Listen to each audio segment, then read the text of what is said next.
All right. Well, today is all about the Tennessee Wildlife Officer Training Academy. Yes. We have a few folks here from class 005. So a couple of graduates. Yeah. With honors. They made it with honors. You start out in the classroom learning your laws and your procedures, and you finally hit the mats and start doing defensive tactics. And by the end of it, you've gone through emergency vehicle operation on the truck and on the water in a boat.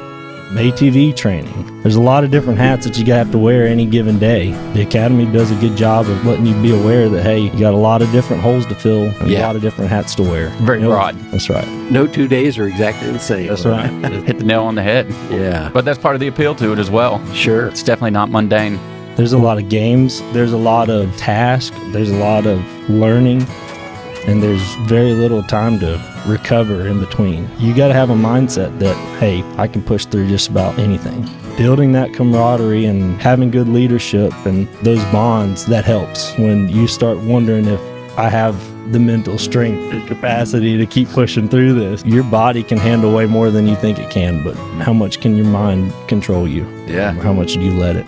Every one of these people in this class have got some great strengths and are going to do great things. I think the driving and the shooting, you just put your pedal to the metal and go, right? And Taylor beat me in driving by several seconds. He just might have hit a cone or two, and Won't you take me back to Tennessee? The award-winning Tennessee WildCast is on the air with the latest info about hunting, fishing, boating, wildlife watching, and all things outdoors. This year, we celebrate the men and women of the TWRA responsible for 75 years of wildlife conservation.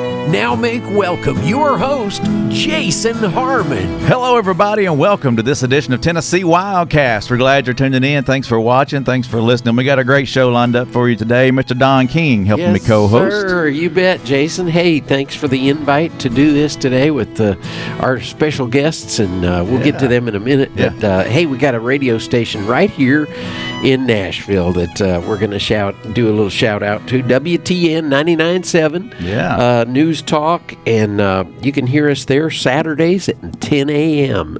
Great time slot. So we appreciate them as well as our other radio partners across the state. Definitely. Appreciate those folks. Appreciate our TV partners, and appreciate you guys out there watching, listening, and sharing our stuff.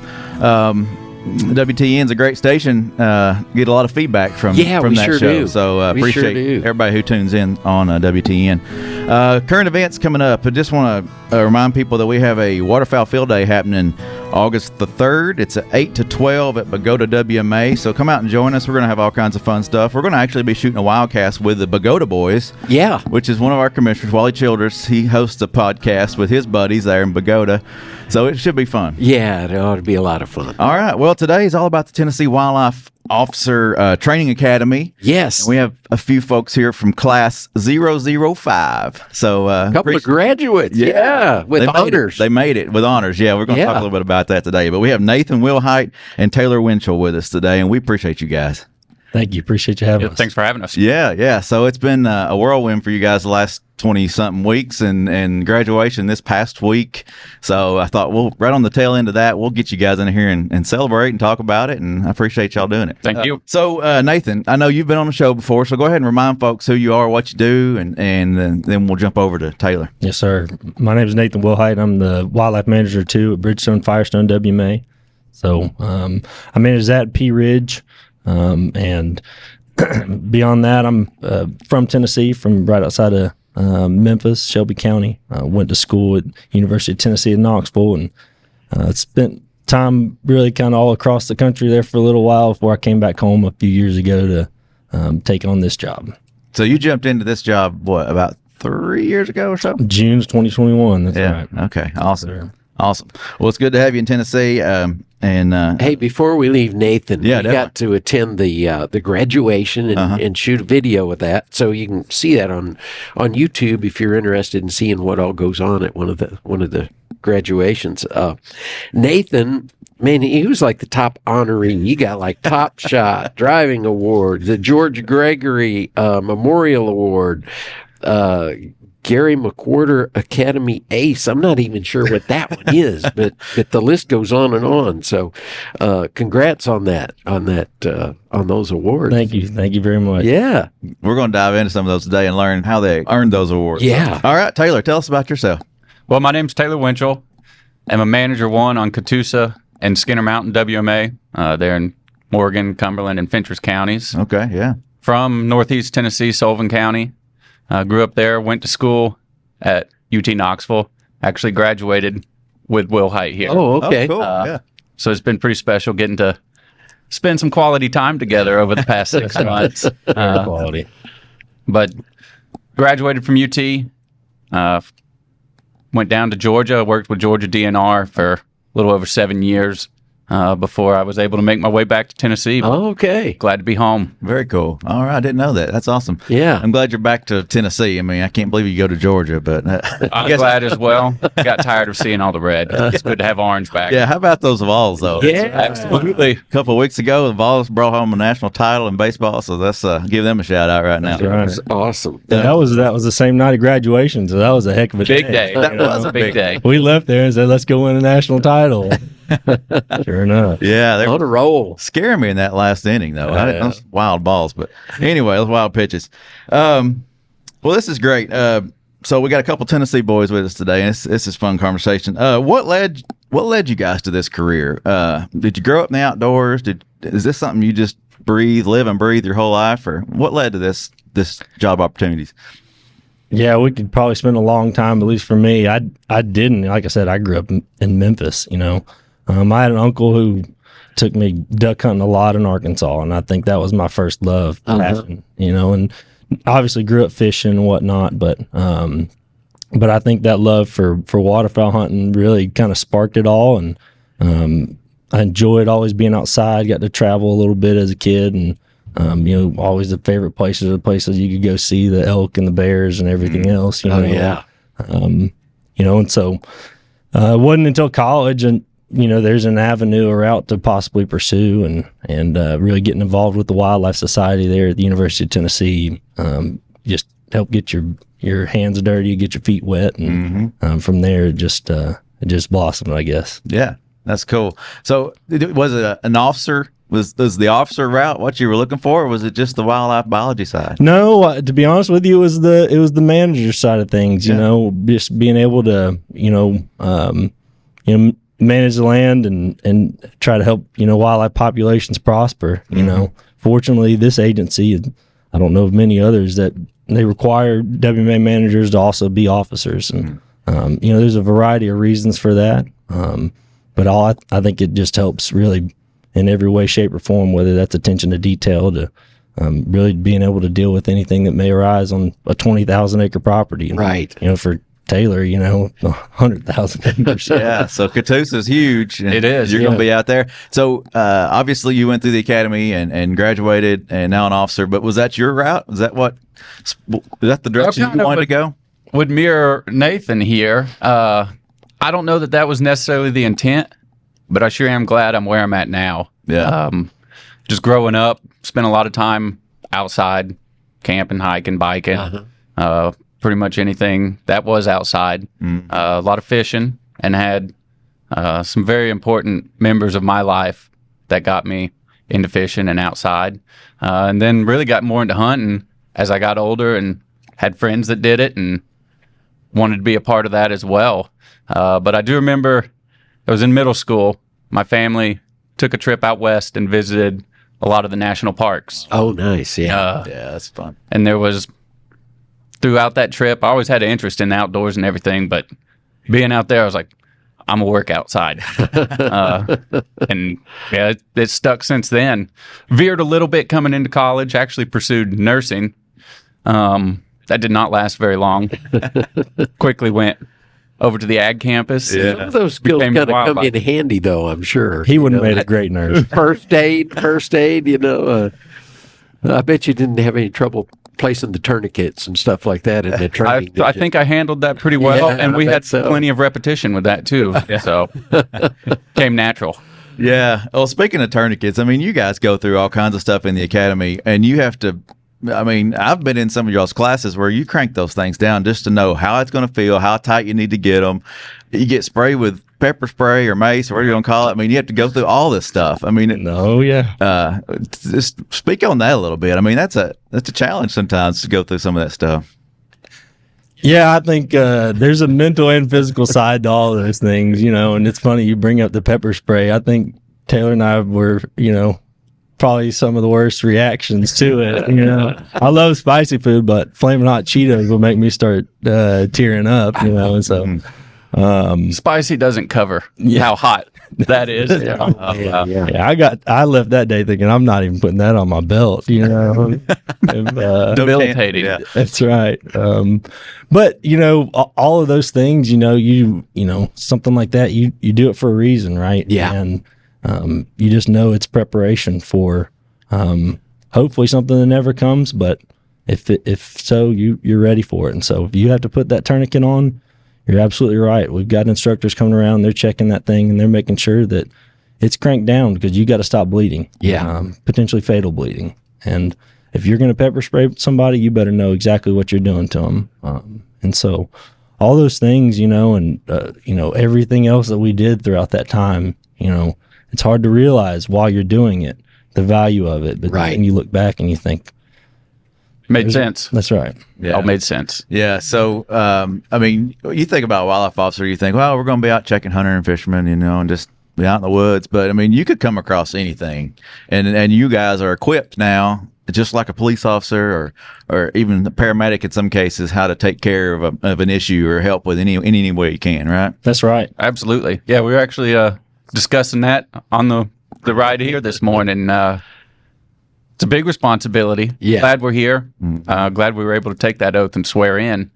But yeah, we're out there to help them as much as we can as well, and got to be prepared to do it. Yeah. That depth of training too. I mean, 23 weeks, right? You guys were there 23 Saturdays, as you said. You got to go home and visit a little bit, just and rest up and get ready for the next week's worth of training. Man, that's but the things that they put you guys through, it's just, I mean, I know there's a lot of training for water. That's right. For, taking care of the boat, for, I mean, just, any and all things that you may come across. It's things that interacting with game wardens and whatnot, where that's part of the job, right? And that's part of the reason people come up and say they want to be a game warden. Right. But then you go through something like that, and you start out in the classroom learning your laws and your procedures, and you finally hit the mats and start doing defensive tactics. And by the end of it, you've gone through emergency vehicle operation on the truck, and on the water in a boat. Right. And ATV training, and so there's a lot of different hats that you have to wear any given day. And, the Academy does a good job of really letting you be aware that, hey, you got a lot of different holes to fill and a lot of different hats to wear. And Very broad. That's right. Yeah. That's appealing to a lot of folks, though, too. It is. Yeah. No 2 days are exactly the same. That's right. That's hit the nail on the head. Yeah. But that's part of the appeal to it as well. Sure. It's definitely not mundane. Yeah. Well, what's some of the first thoughts that come to your head when somebody asks about the Academy? What's some of the first things that you think about? Maybe someone asks you, what was it like, or if I was thinking about going through that or wanting to pursue that, what's some of the first things that pops in your head that you'd want to share with somebody? First thing that comes to my mind is you better want it. You're not going to half-heartedly just dip your toes in. Right. Or it's coming for you. You're going to get washed out. Which we didn't have any of that, and everybody was dedicated. But thankfully, for me, I had some friends that had already gone through other classes, and they can tell you about it and what it's like and what to expect. But that doesn't really do it justice. It's just something you've got to experience to really know what it's like. But there's definitely some strong bonds made.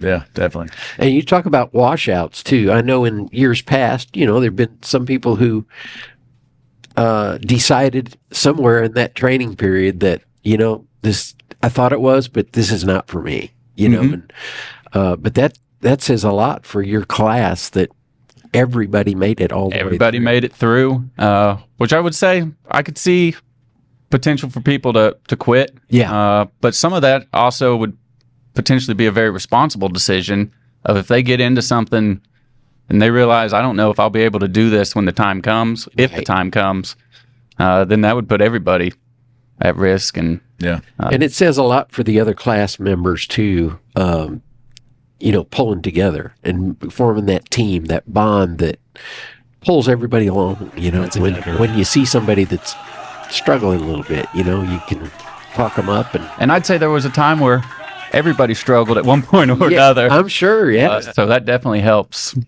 pull people through, and you want to be there for each other. Yeah. I think, getting back to your question, Jason, from, mentality is such a huge aspect of it. There's a lot of games, right? We call them games.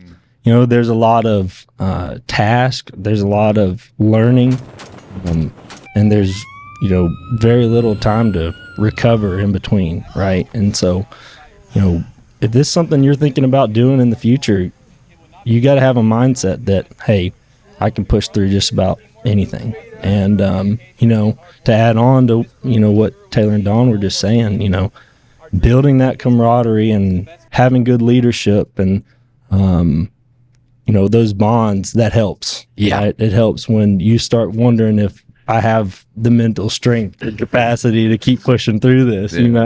Do I want to do any more burpees? But you see the other 18 sitting there and they're doing them. So yeah, for me, it's all, your body can handle way more than you think it can, but how much can your mind control you? Yeah. How much do you let it? Definitely. I can see that. Your mind just wants to stop. You feel it, you want to stop. But Self-preservation. yeah, definitely. Well, one thing that you won't forget, or something that surprised you throughout your time there at the academy. The first thing that I'm not going to forget is we had a pretty significant snowstorm come through night one. Night one? Yes. Okay. We got there, and it was cold, and it was getting colder. Tell them the date. I know you remember the date. January 14th. Show up between 3:45 and 4. But we went into the classroom and started our journey of night one, and within hours it was really cold, pouring snow, and I think we ended up with about 12 inches on the ground. Wow. And went sub-zero. That was a stretch where it stayed that way for like it was week very cold days, for right? The whole state. That's right. Many days. Keeping water running was an issue. Yeah. I will say we did pretty well, or the instructors and staff did a pretty good job of keeping the water on and the heat on. But some of our various duties of cleaning the cabins regularly involved picking a bath mat up and hanging it over the shower rod there. And ours was frozen to the floor, stiff as a board. And I think some other cabins had some ice on the floor as well. That's pretty cold right there. Yeah. Wow. But, yes. Mm-hmm. So you're out in those elements too. I mean, I had to get out there and do. We were outside. I think some of it became maybe a bit of a safety issue when we were looking at negatives, that we were bundled up, but exercise does an incredible job of warming the body up. Oh, yeah. So we had to do that. But we also were in the gym facility there a good bit during that time as well. Yeah. What about you, Nathan? What stands out? I don't know if there's one story that sticks out or that I won't forget, but, like I said, we had some really good training. I think of some of the weeks we did, whether it's vehicle stops or big game enforcement and, BUI. There's a lot of things that, the mistakes you make at the time, you want to punch yourself in the gut, because I made that mistake. But at the same time, you see the value of doing that training and realizing that, hey, making that mistake. This is the place to make it. This is the time. Exactly. Right. That's right. And so, like I said, I don't necessarily know that I recall, any one instance, but, I guarantee you there are habits that I have now that are direct reflections of, oh, I missed that on that vehicle stop, or I could have done this, this dialogue a little better, right? So Yeah. Well, that's neat. Yeah, I mean, Hey, thinking back to you guys have reached this point in your careers now and graduated, and how would you counsel, say, a guy or a gal that's about to graduate high school and thinking about doing this? How would you maybe prepare them for thinking ahead to school and selecting a path through college to accomplish this? Well, I'd say that's an interesting point in anybody's life, especially if they're going to college, getting away from home. But keep your nose clean. Yeah. Make good decisions. Get involved. I think intern opportunities. The Wildlife Society, didn't you? Yes, sir. Yeah. Which Nathan here was very involved in the Wildlife Society, which is a great opportunity. But volunteer. Yeah. Go out and ask if you can help with things. Be around it. See it and see the different aspects of the job, so that you're interested in all of it. Mm-hmm. And that's great advice, especially from kind of the professional side. I'll just, to add on to that, if you don't have a lot of experience in the outdoors, right? Whether that's just going in the woods and not getting lost, to knowing where to hang a deer stand, right? Or what's the best bait to be throwing today, right? Those types of things are invaluable. When you're talking about becoming a game warden one day. Those are the questions they ask you. That's right. Well, and you have to be able to speak the language. You've got to be able to understand, what's being asked of you, and and carry on that conversation. Yeah. And so, it tends to be that a lot of folks have that background, but for those that don't, that's going to be one of the first questions I ask. Well, how much time do you spend in the woods? Right, because you probably need to be spending more. That's changed for a lot of generations. As we move through the years. These generations that are coming along don't get outdoors as much. So. The good thing is, and y'all are well aware of this, there has never been more of a push for recruitment and retention and all the programs that this agency's putting together in that regard. And so, there's those barriers to entry should be getting smaller and smaller. Well, and to piggyback off Don's question, I feel like being physically prepared too. Be thinking about that through college, that I need to keep physically fit, because I mean that was a challenge, I'm sure, for many of you out there. If not, they'll wake you up. Yeah, you'll get fit. That's right. Go ahead and be thinking about that. Oh, absolutely. I know for especially those first months. I mean, you could train for it. I don't know if you could push yourself as hard when you've got the group there and instructors that are able to push you further. But definitely preparing the body, the joints. Yeah. Not everybody that went through the academy just graduated college. They've got a few years under them. But protecting yourself. I know there were thoughts where early on I thought, I don't know if my knees can take this anymore. Yeah, definitely. Yeah, we had some, we had a great class, and I wish they could all be here to speak for themselves, but there's a few of them with torn hamstrings and quads and shoulders, shoulder ligaments and all that kind of stuff. And, they're still doing the running, they're still swimming, they're still pushing through all those challenges. And, so you're absolutely right. The physical fitness side of things is paramount. And, anybody can get there, right? Everybody started at some point back in January, and some people started in a better spot than others. Everybody passed that fitness test. Everybody did it twice, so early on too. That's right. Yeah. Awesome. Well, let's jump into the awards before we run out of time. I want to just touch on a few of these things, and maybe we'll start with Taylor, class president. That's pretty cool. Yeah. What does that feel like to be named class president from your peers? And tell us about you had the physical fitness award and the leadership award. So Tell us about some of that. Oh, it's always an honor when your peers elect you to that kind of position or anything. I had told them that I hope I meant half as much to them as they meant to me. But yeah, it's just a huge honor that they thought of me in that manner. Yeah, that's and it was fun. It was a lot of fun. Got to yank the chain on them a few times, mess with them a little bit. I think maybe it was earned sometimes. But yeah, anytime your peers reflect on you in that manner, it's humbling, that's for sure. That's good. Definitely. So physical fitness and leadership. Yeah, I guess leadership comes right along with class president, but I guess you stood out in the physical side, I guess, throughout this academy. I don't know how much I stood out versus the others. I mean, we were all doing the same thing, but being a little older than some of these guys that came through, and gal, I hadn't been a part of a sports team in quite a while, and always enjoyed the camaraderie and the physical side of it, that I thought, man, this is a great opportunity for somebody to push me other than myself in these physical challenges and aspects of the academy, that I just wanted to make the most out of it and take advantage when it was there. So nice. Yeah. It was fun. Cool. Nathan, when they started announcing the awards, you just kept walking up.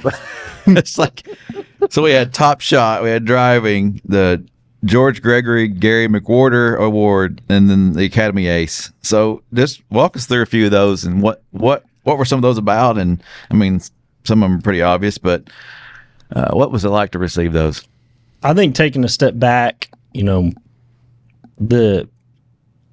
everything we did in some way, shape, or form was a competition, right? And whether that was something that we put on ourselves as a class, or instructors tried to put on it, and maybe within one's competitive self, right?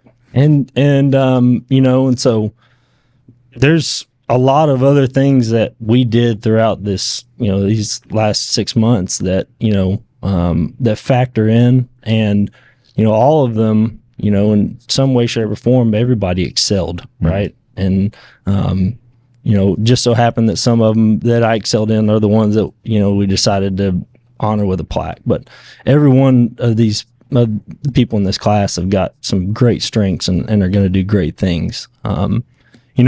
In general, I think the driving and the shooting, those are just, you just put your pedal to the metal and go, right? And I absolutely have a competitive streak, but so does everybody else. Taylor beat me in driving by several seconds. He just might have hit a cone or two, and cones happen to be trees. So those don't count, huh? There's a fine line to walk there.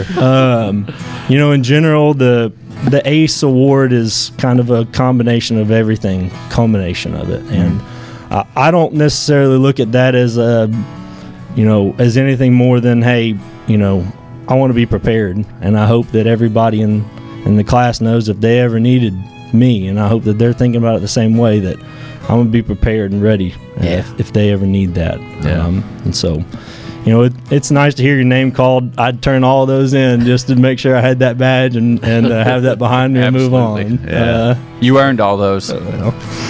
Well, this has been great. I appreciate you guys coming in and sharing with us.